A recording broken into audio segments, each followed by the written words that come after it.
My girlfriend yelled in front of everyone. "You could never be a good husband. I'm not going to marry you." I didn't say anything. I just looked at her and walked away.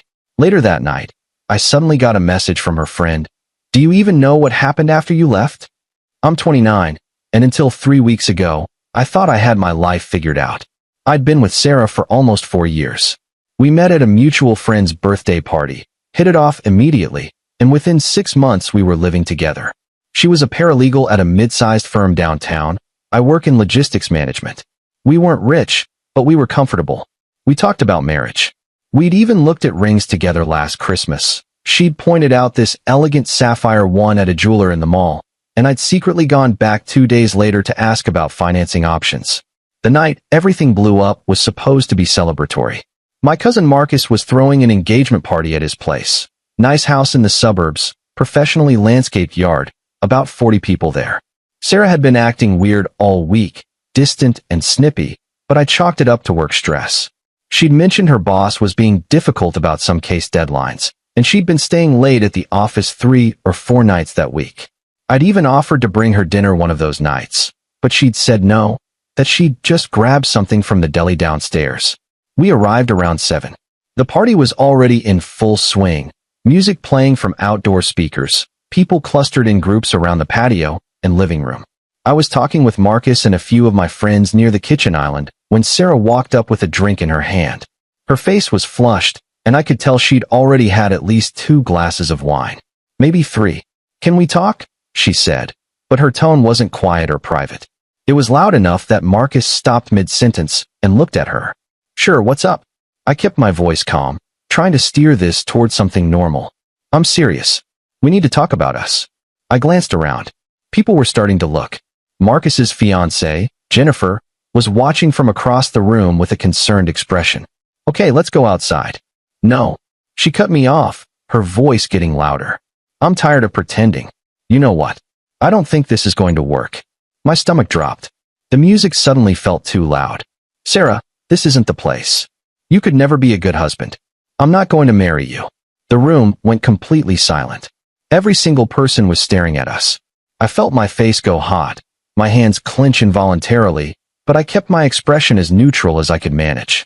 I looked at her for a long moment, trying to figure out if she was drunk or if she actually meant it. Her eyes were hard, almost cruel, like she was daring me to respond.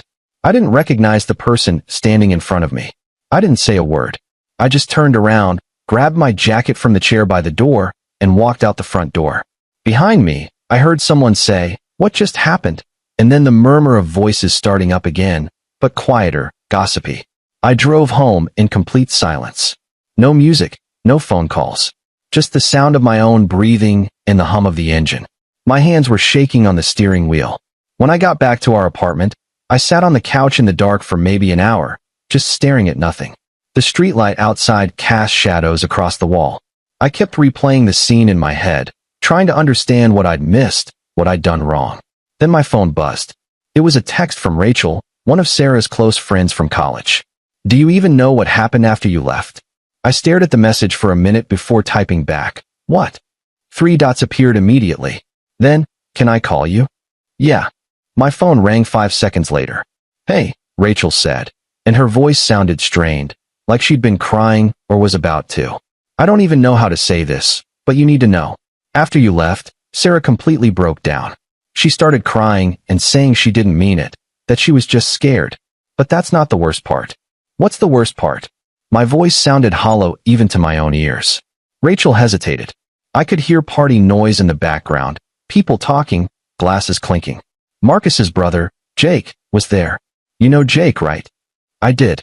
Jake was Marcus's younger brother, maybe 26, worked in finance, always dressed a little too nice, and talked a little too loud about his portfolio and his gym routine. "Yeah, I know him. Sarah's been seeing him. For at least 2 months. I felt like the floor had disappeared beneath me. The room tilted. "What?" I didn't know until tonight. I swear, I had no idea. After you left, Jake came up to Sarah and tried to comfort her. He put his arm around her, and she leaned into him like it was the most natural thing in the world. Not like a friend comforting a friend, but like they were together. Then I overheard him say, "You said you were going to end it clean. This wasn't the plan." That's when I put it together. I confronted her in the bathroom 20 minutes ago. She admitted everything. I couldn't speak. My brain was trying to process the words, but they felt surreal, like something from a bad movie. She said it started at some work event Jake was at in September. Rachel continued, filling the silence. They ran into each other, started talking, and then it just happened. That's what she said. Like it was some accident. But 2 months isn't an accident. That's a choice she made over and over. Is she still there? I finally managed to ask. Yeah, she's still at the party, acting like she's the victim. A few people are comforting her, but honestly, most people look uncomfortable. Jennifer is pissed. I think she wants Sarah to leave. Thanks for telling me, I said, and my voice cracked a little on the last word. What are you going to do? I don't know yet. We hung up, and I sat there in the dark for another hour. Then something clicked in my brain, and I started thinking clearly for the first time all night. I opened my laptop and logged into our shared bank account, the one we'd set up for rent and utilities about 2 years ago. We'd both contribute a set amount each month, and it was supposed to make things easier. I started scrolling through the transactions from the past few months. At first, everything looked normal. Rent, electric bill, internet, groceries. Then I noticed charges I didn't recognize. A restaurant called Provisions, an upscale place downtown that I'd never been to, $180 2 months ago. Another one 3 weeks later, $210. Then there was a hotel charge from 4 weeks ago, $340, from a boutique hotel about 15 minutes from our apartment. Sarah had told me she was at a work conference in Chicago that weekend. I took screenshots of everything. Every transaction that didn't make sense. There were 11 in total. Update 1. I didn't sleep that night. I couldn't. I just sat there on the couch, laptop open, staring at those bank statements and thinking about every lie she'd told me. Every time she'd said she was working late. Every time she'd been too tired to go out with me on weekends. Every time she'd picked a fight over something trivial. And now I realized it was probably because she was feeling guilty. At around 6 in the morning, I heard the apartment door open. Sarah came in quietly, like she was trying not to wake me. She was still in the same dress from the party, and she looked exhausted. I was sitting at the kitchen table with my laptop open and a cup of coffee that had gone cold an hour ago. She froze when she saw me. We need to talk, I said. She dropped her purse on the counter and crossed her arms defensively. Her makeup was smudged under her eyes, and her hair was messy. I know I messed up last night. I was drunk, and I didn't mean. How long have you been sleeping with Jake? Her face went pale. All the color drained from her cheeks. What? Don't lie to me. Rachel told me, and I found the bank statements. I turned the laptop around so she could see the screen with all the highlighted charges. She stared at the charges for a long moment, her mouth opening and closing like she was trying to find words. Then her shoulders sagged. It just happened. It wasn't planned. 2 months isn't just happened, Sarah. 2 months is a relationship. 2 months is a choice you made every single day. I was confused, she said, and her voice cracked. You and I have been together so long, and I started wondering if this was really what I wanted. Everything felt so routine. Jake made me feel, I don't know, excited again. Like things weren't so predictable. So you humiliated me in front of 40 people because you were bored? I could feel the anger rising now, hot and sharp in my chest. That's not fair. No. What's not fair is that I spent 4 years building a life with someone who was shopping for upgrades behind my back. What's not fair is that I was looking at financing options for an engagement ring while you were spending our shared money on hotel rooms with my cousin's brother. She started crying then, but it felt manipulative. The tears felt like a tool she was using. I'm sorry. I really am. I made a mistake. Can we just talk about this? Can we try to work through it? There's nothing to talk about. I want you out of the apartment by the end of the week. This is my place too. The lease is in my name. You moved in after I'd already been here a year. Check the paperwork if you don't believe me. She stared at me like I'd slapped her. You're really going to throw me out? You threw us away the second you got into bed with Jake. I'm just making it official. She left the kitchen without another word. I heard her bedroom door slam shut, and then I heard her crying through the wall. I didn't feel bad. Update 2. Sarah moved out 4 days later. She tried to take some furniture that I'd bought before we even met. The coffee table, a bookshelf, even the good blender, but I had the receipts saved in a folder on my computer, and she backed down. The whole process was cold and mechanical. We barely spoke except for logistics. I'm taking the dishes. Those were a gift from my mom. Fine. That kind of thing. Her parents came with a U-Haul on Saturday morning.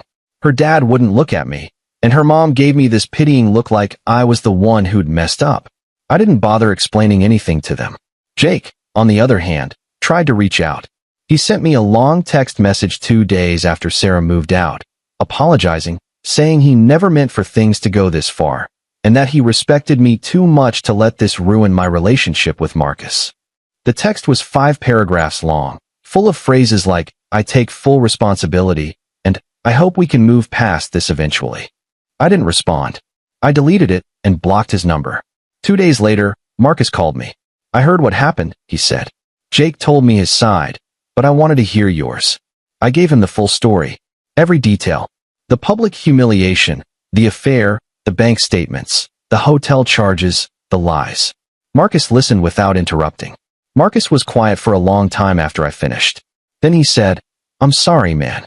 I had no idea. Jake's my brother, but what he did was beyond messed up. I'm not making excuses for him. I appreciate that." For what it's worth, Jennifer already uninvited Sarah from the wedding. She was supposed to be a bridesmaid. And I'm keeping Jake on a very short leash.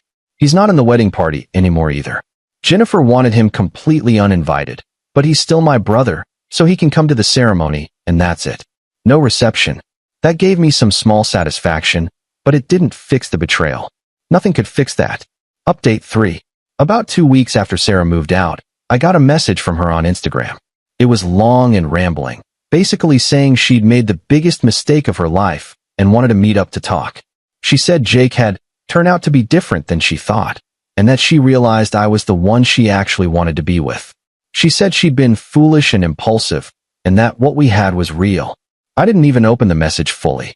I just blocked her on Instagram, Facebook, and her email for good measure. But here's where it gets interesting. A mutual friend, Tyler, reached out to me a few days ago and told me the real reason Sarah was trying to come back. Apparently, Jake had been seeing someone else the entire time he was with Sarah. Some girl from his office named Amanda. When Sarah found out, she saw texts on his phone. She confronted him, and he basically told her she was just a fling. He said he'd never intended for it to be serious, that it was just fun, and that Amanda was his actual girlfriend. Sarah was devastated. Tyler said she showed up at his apartment at 10 at night crying, asking him what she should do. And then, to make things worse, she got fired from her job the same week. She'd been showing up late repeatedly, missing deadlines, and she'd gotten into a screaming argument with her boss about some filing mistake. Her boss had apparently been lenient for weeks, but the argument was the final straw. Tyler said she'd been calling around to mutual friends trying to get someone to convince me to take her back. No one would help her. A few people told her explicitly that what she did was unforgivable. Final update. It's been 3 weeks since that night at Marcus's party. I'm still processing everything, but honestly, I feel lighter. The apartment is quieter, sure, but it's mine again.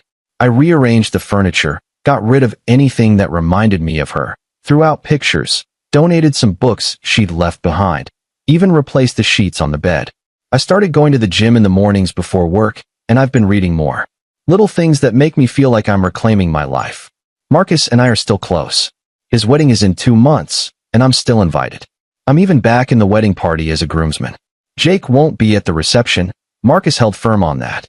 Apparently, Jake and Sarah tried to make things work for about a week after she found out about Amanda, but that imploded fast. Jake blocked her number, and she tried showing up at his apartment once. He threatened to call the cops if she didn't leave. Last I heard, she moved back in with her parents an hour outside the city. She's unemployed and apparently spending most of her time in her childhood bedroom. Rachel told me she's been posting vague sad quotes on social media, the kind that are clearly about me but never mention me by name. I haven't heard from her directly since I blocked her on everything. Rachel checks in on me sometimes, which is nice. She feels guilty for not noticing the affair sooner, but I told her it's not her fault. Sarah was careful. She covered her tracks. If Rachel had known, she would have told me.